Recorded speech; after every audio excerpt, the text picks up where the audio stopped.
A familiar face says goodbye. Cheri Abner has been the head girls basketball coach here at Westmoreland High School for 20 years.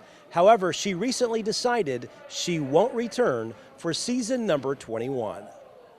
Westmoreland 6. Cheri Abner coached her last game for Westmoreland last month against Pearl Cone at the regional tournament in White House, a 45-29 loss.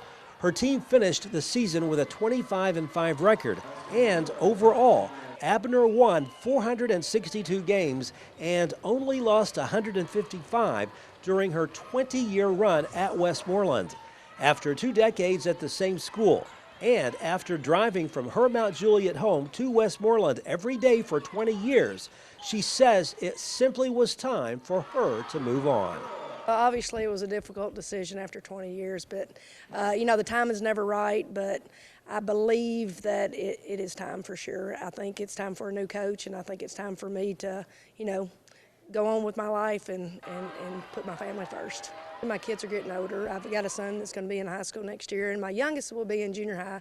And, they're into sports, and I don't want to miss that.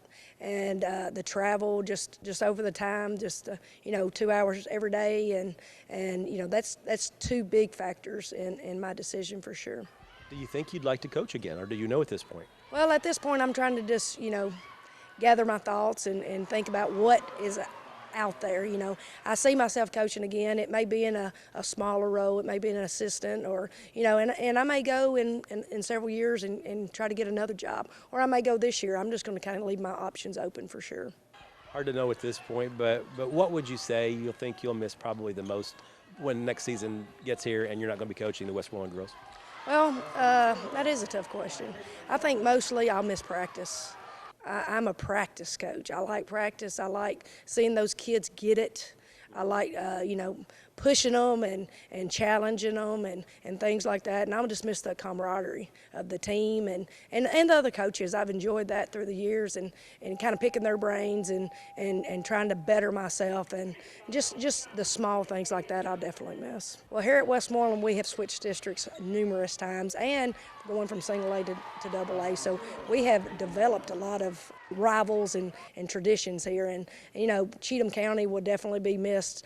And the back of the days with Gordonsville and Friendship and obviously Macon County, we wasn't in the district with them much, but, they're always a rival. So definitely those teams stick out. You got a team or two that you've coached over the years here at WHS where maybe they overachieved. Maybe it wasn't a state tournament team per se, but just one team that kind of sticks out in your mind? Well, they were all different, and they were all special for sure. And I think, obviously, the 3 years we went to the state, those teams come up very quickly, especially that first team, because they kind of overachieved and nobody thought they could get there. And that was definitely a special year in 2003. Probably the hardest year that I had was in 2010. And that was probably the closest we were at having a losing season at 14-14. And that season was pretty special because I thought we had a tremendous season. We about beat CPA in the first round of the region at their place, and just those small things are definitely memorable. There's one thing that you'd like Westmoreland fans to remember you for. What would you say it would be? Well, that's an easy one, and that's probably defense. I think this program is definitely in a good spot, and it's been built on defense, and I consider that to be probably the biggest accomplishment we've had in 20 years, and that's what definitely has put us on the map. Westmoreland is now looking for a new head basketball coach for the girls program. Whoever gets the job will have big shoes to fill. Reporting from Westmoreland, Barry Hyatt, NCTV.